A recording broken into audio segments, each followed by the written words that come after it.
Welcome to week 11, day 2 of our study of Jeremiah and Lamentations, a book of prophecy.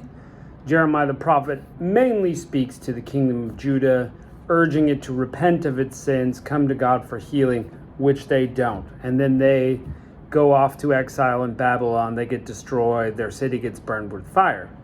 The last portion of the book is actually a lot of prophetic messages to other nations as well, knowing that Babylon will come and take them over. Also, Egypt, Philistia, Edom, Elam, and others. So let's see what the message is today in Jeremiah chapter 50. The word that Yahweh spoke concerning Babylon, concerning the land of the Chaldeans by Jeremiah the prophet. So interesting. We've been getting all the nations that Babylon is going to affect. Now, what does God have to say to Babylon? Verse 2, declare among the nations and publish and set up a standard. Publish and don't conceal.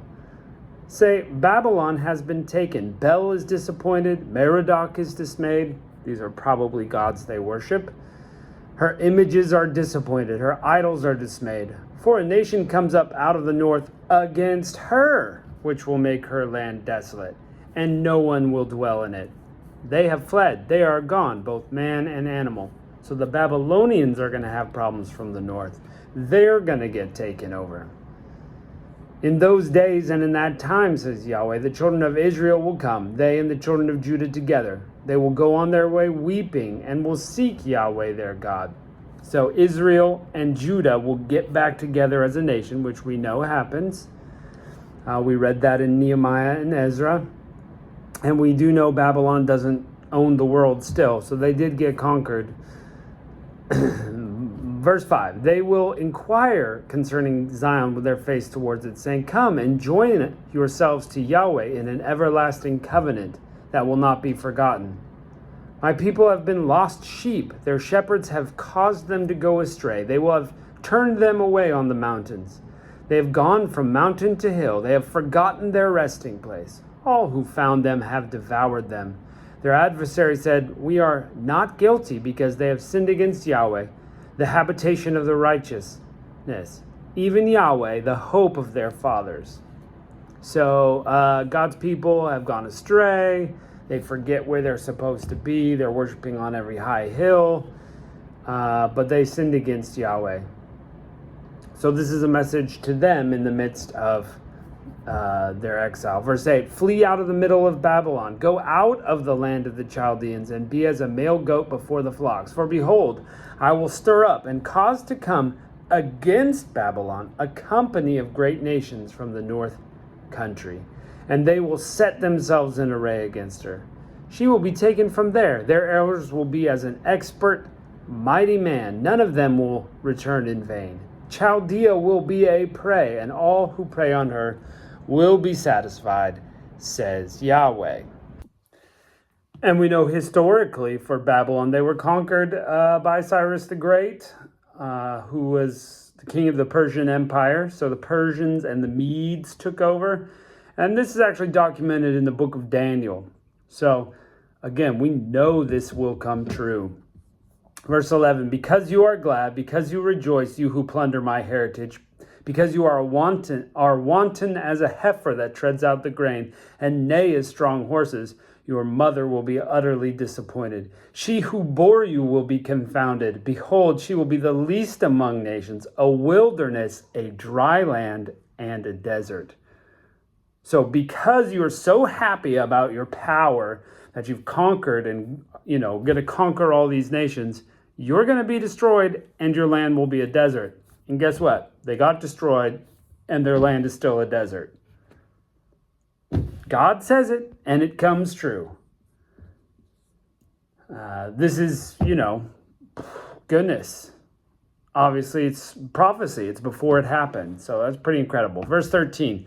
Because of Yahweh's wrath, she won't be inhabited, but will be wholly desolate.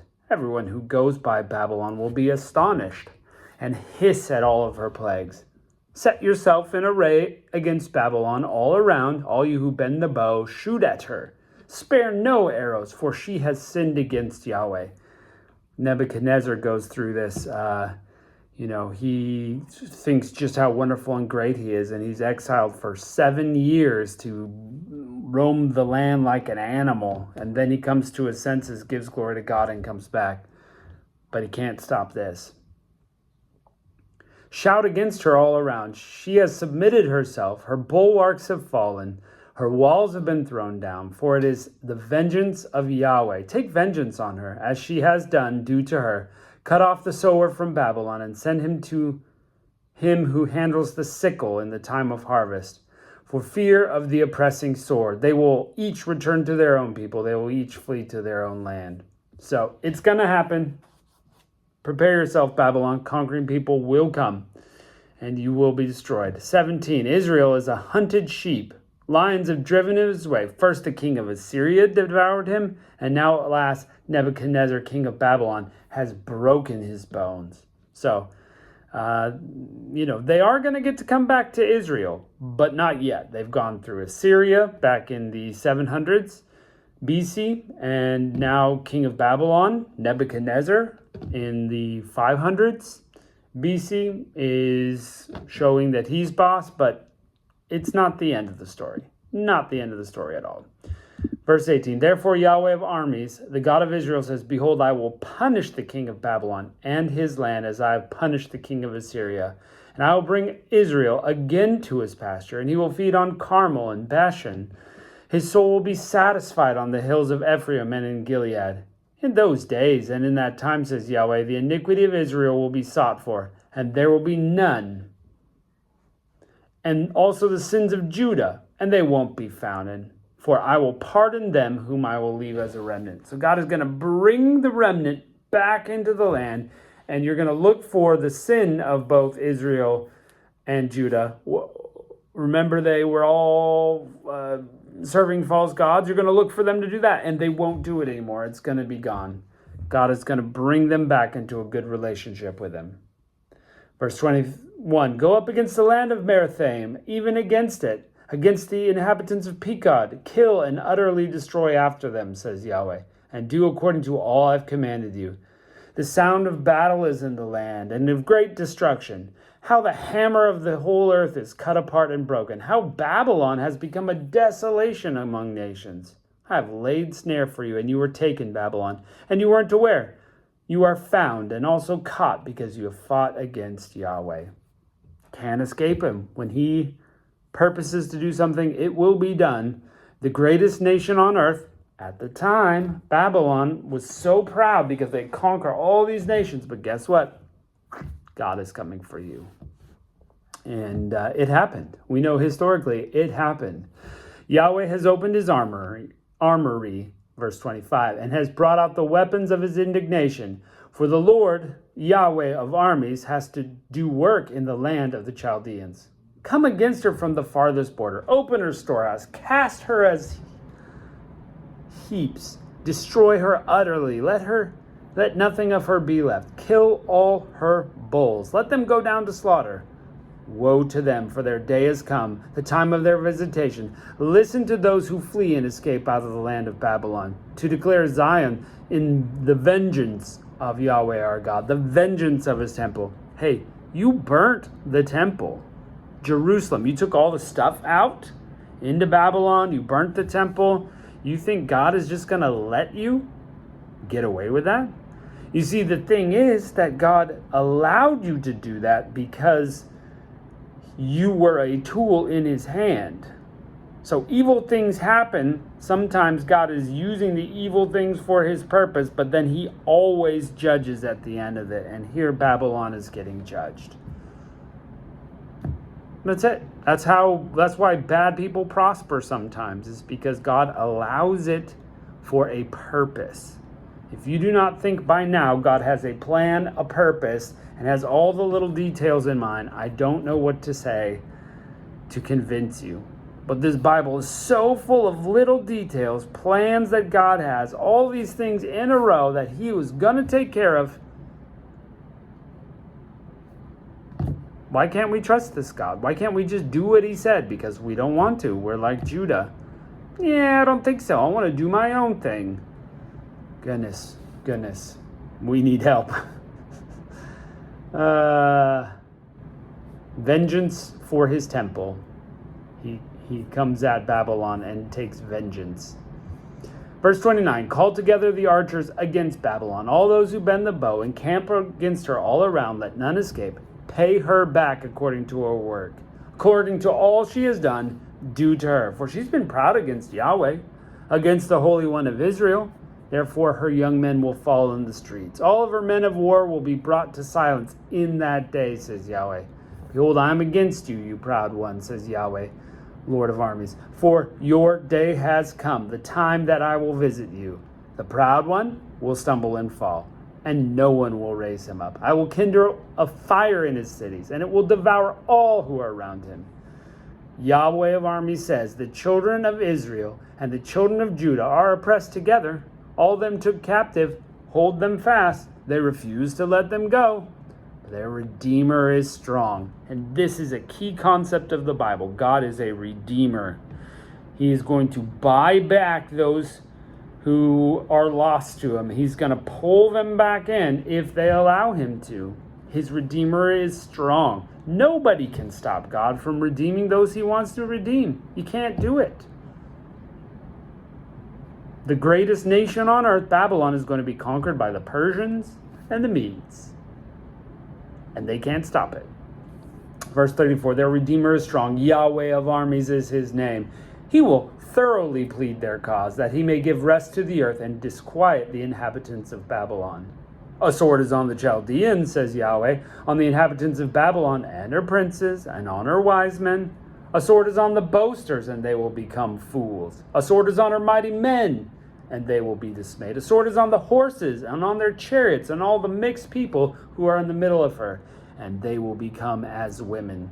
Meaning these great warriors who are afraid of nothing and are conquering, they're going to be scared as though they were women fleeing from a battle. A sword is on her treasures, and they will be robbed.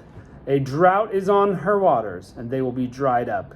God has taken care of everything, every little detail. You think you're mighty and powerful? Destroyed. You think your rivers are great? Dried up. Think your animals are awesome? They're going to die. You think your country is beautiful? It's going to be a desert. Verse 28, a drought is on her waters, and they will be dried up. For it is a land engraved of images, and they are mad over idols. The greatest sin, it almost seems like. God will forgive many, but you worshiping a false god, God won't let it slide. Therefore, the animals of the desert with the wolves will dwell there. The ostriches will dwell therein, and it will be inhabited no more forever. Neither will it be lived in from generation to generation.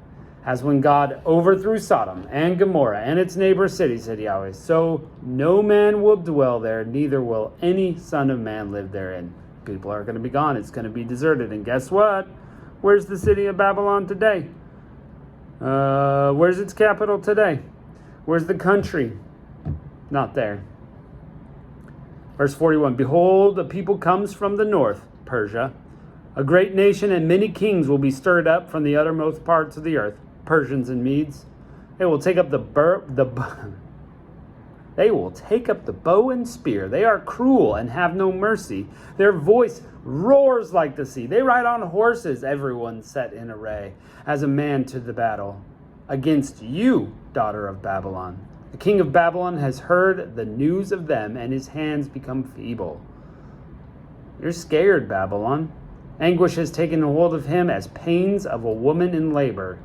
Behold, the enemy will come up with a lion from the thickets of the Jordan across the strong habitation, for I will suddenly make them run away from it. Whoever is chosen, I will point him over it. And who is like me? Who will appoint a time? Who is the shepherd who can stand before me? God is challenging you out there, you proud and prideful people. You think you're better than God? You think you can handle it? Take him on. Go challenge him. See what happens. Therefore, hear the counsel of Yahweh that he has taken against Babylon, and his purposes that he has purposed against the land of the Chaldeans. Surely they will drag them away, even the little ones of the flock. Surely he will make their habitation desolate over them. The earth trembles at the noise of the taking of Babylon. A cry is heard among the nations. It all goes wrong. the wheels come off, as they say. Babylon the strong, sorry, you don't get to survive. You're going to be conquered. And God prophesied that way back earlier in this book. Yeah, he's going to be my tool, but then I'm going to destroy him. Done. Persia and the Medes coming at you. Now, any strong nation has the same thing in front of them. Every nation should pay attention to this. You think you're so great, you need to be humble before God and serve him. Because if you don't, some other nation's going to come in and conquer you. Think about it. Assyria, Babylon, Egypt, Persia, the Greeks, the Romans, the Ottoman Empire, Genghis Khan, all these conquering people. Napoleon thought they were going to be the end of all. Their kingdom would last forever, and it never does, because they exalt themselves and they forget that it is God who is the king of the world, not them. And when you exalt yourself, God will humble you. I think Jesus said that he who exalts himself will be humbled, and he who humbles himself will be exalted. Time to humble yourself and serve God alone. Do it his way. And that's the only way you can be exalted in life. There's a lesson for you. Well, thanks for joining us today. What a great and powerful message against Babylon. We'll see how this continues to go. So we'll catch you next time.